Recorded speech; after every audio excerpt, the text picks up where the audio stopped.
What's up, everyone? I hope everyone is doing well on this last day of October, Halloween. Happy Halloween. So, here are the free readings for this month. And these free readings are for people who have put in a request for September or back in September. Now, I don't have enough time or energy to select everyone who has put in a request for a free reading. So if I didn't get to yours, you can always resubmit your request and see if you have a chance for a free reading for the month of December. So this first free reading is going to be for Michael. So Michael wrote me and he states, "Hey Rabina, my name is Michael and I am a Capricorn with a dark-sided Aquarius Moon. That dark side Aquarius female video resonates with me and my situations. And I am in a relationship with a Gemini. I have operated from this icy dark-sided perspective from a very long time, all of my life. I'm not changing this because it is who I am. And I take a lot of pride with my self-servicing, uncompromising behavior. However, unfortunately, I have always attracted guys who are like the guy that I am with right now. He acts like a Cancer, weak, needy, sensitive, not assertive, and don't listen to my advice. Cancer is in his fourth house. Leo is in my fourth house. So let me just stop right there because your situation about your family. Oh wait, you didn't even talk about that yet. Let me just read on before I get into that. So you said the men, such as the man I'm dating right now, are very much like my mother, who I have had no relationship. She is a Pisces. She wants a relationship with me, along with my sisters. But I see them as enablers, professional victims, weak, and they do not take my sound advice in order to be strong individuals. When I was 18 and kicked out or abandoned for being gay, I cut them all off until I turned 26. In that time, I complete 2 degrees and began to develop my resume. So, before I read on, let me just explain some of the things in your chart. You may already be aware your South Node is in Cancer, and that's the reason why you attract these Cancer type of people and where you consider them to be weak and needy. So you're basically wired for this, and the fact that your South Node is in your first house. However, because your moon is at the 29th degree of Aquarius, you are that icy, dark-sided personality that you say that you are. So that explains why you have no contact really or no relationship with your mother and your sisters. So, and that's justifiably so with that Cancer South Node, because in this lifetime, you're not really supposed to place too much emphasis upon family ties, or should I say maintaining family ties. So you're doing the right thing, especially if you find your family to be toxic.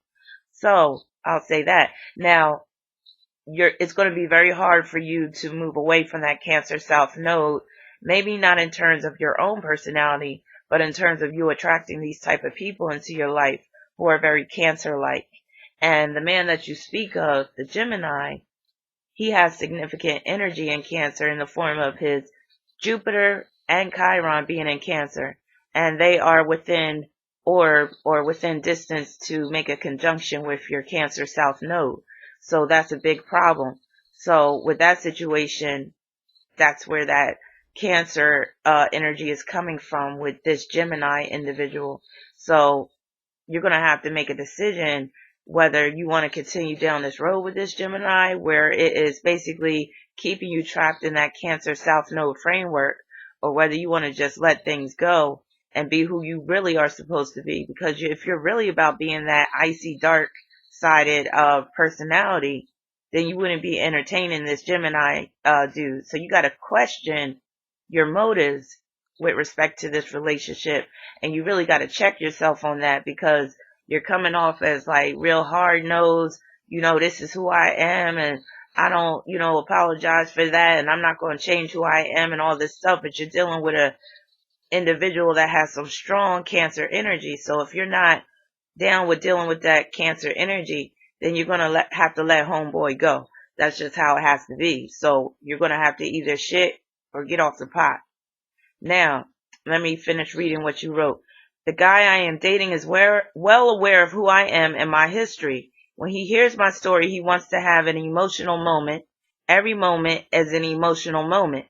Now that's where I'm going to check you, because if you don't want these people to get all emotional with you, why are you telling them emotional stories?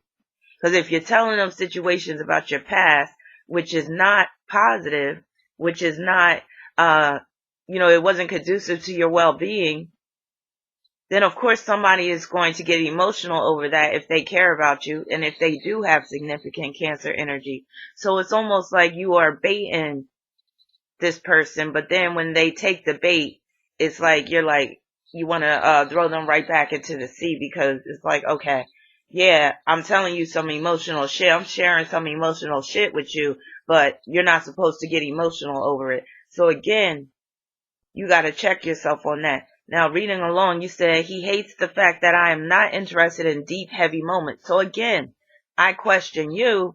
Why are you sharing these deep, heavy moments with him then? That if you don't want these deep, heavy moments, don't share about your past. Don't share about your personal history. If someone that you're attracted to, like the next love interest, you could only, if you want, you don't have to share all the details, all the sordid details of your past.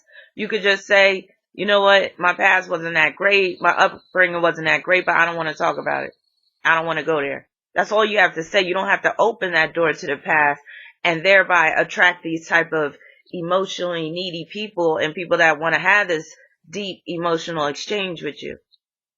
Now, reading along. You said, I do that for work. I work in the field of mental health, and my entire caseload is just like my family. Sorry, individuals who don't take responsibility for their actions. Again, this goes back to your Cancer South Node in the first house. You're choosing this type of life.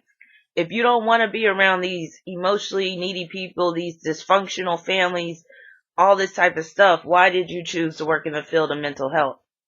So, yes, I'm coming at you kind of hard because you can handle it with your Aquarius dark-sided moon. So, yes, I'm coming at you with some real shit because this is what you need. Because this is all you're doing. If you don't want these type of people in your life, you need to close the door on it. And maybe you need to even reevaluate your profession, because it's almost like you're looking down on you are looking down on these people by saying sorry individuals who don't take responsibility for their actions. So with that type of mentality, I really question your motives in terms of working in the field of mental health, because you're not coming at it from a position of compassion and understanding, even though you have, wait a minute, let me see, go back to your chart. You got Sun conjoined to Neptune in the 8th house, which is ideal for working in the field of mental health. However, this conjunction is in quincunx to your Gemini ascendant. So that right there can point to where you're working in the field of mental health, but you're also two-faced about it. You're talking trash about them at the same time. And then you have some strong Sagittarius energy. You also have that Capricorn stellium. So that right there can make you an elitist, where you're working to serve the dregs of society, the downtrodden, but your nose is up in the air at the same time. So again, you got to check yourself on that and ask yourself, why are you working in the field of mental health if you're looking down on these people? If they're reminding you of the family that you're trying to create distance between you and them. And like I said, I think that's a good thing, because your family is toxic. But why are you still working in a field where you're constantly being reminded of your family? Now let me read on. Now, about him, you continue to say he comes from a 2-parent household and are middle class and functional. He is the type of gay man who wants to be a housewife and Cancer-like. I am a fighter and pride myself of being better, stronger than the average man. That's your Mars in Sagittarius conjoined to Mercury in Sagittarius. The straight man, the straight black man. It's an honor God chose me to be gay, because if I was straight, I would be weak and sorry and a statistic like my father and every other straight black man. Again, that goes back to your Cancer South Node, the issues you have with your own race. Not saying that you have issues with being a black man, but how you have disdain for straight black men because you're seeing them as weak, just like your father. Now, you go on to say, if it's not already evident, I don't value weakness. but you attract weakness because you're coming from a position of weakness with that Cancer South Node. Moving along, you say, I'm not talking about femininity. I value a gay man who has the strength to be themselves and fight in order to exist. I don't value weakness, lack of assertiveness, or people who have integrity towards others. That's who he decides to be, and that's who I attract. He is not dysfunctional, but personality-wise, that is what I see. I want someone who is like me, exactly like me, not someone who is like him. That probably will never happen. Now, what you said right there points to your Mars being at the 29th degree of Sagittarius, because that 29th could deal with mirroring, and it also deals with your Venus at the 9th degree of Sagittarius, because that 9th degree could deal with the self, or where you want a carbon copy of yourself. So you're coming across kind of as narcissistic. So again, you got to check yourself on that as well. Now, you said that probably will never happen, and you're right. You're not going to find someone exactly like you because that just doesn't exist in the world. You're talking about finding your own doppelganger or whatever, and that's just unrealistic. And with your Mars, Mercury, and Venus in Sagittarius, you do have a tendency to be unrealistic, which can result in you constantly being disappointed in life and disappointed with others.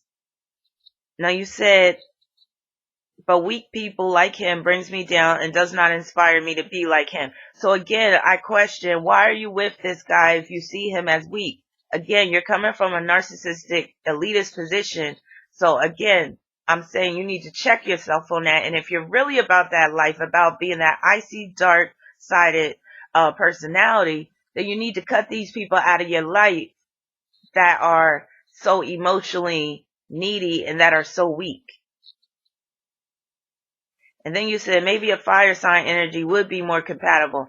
Now, as a fire sign, I would say yes, because a fire sign is not going to kiss your ass, and they're not going to be, well, depending on the fire sign chart.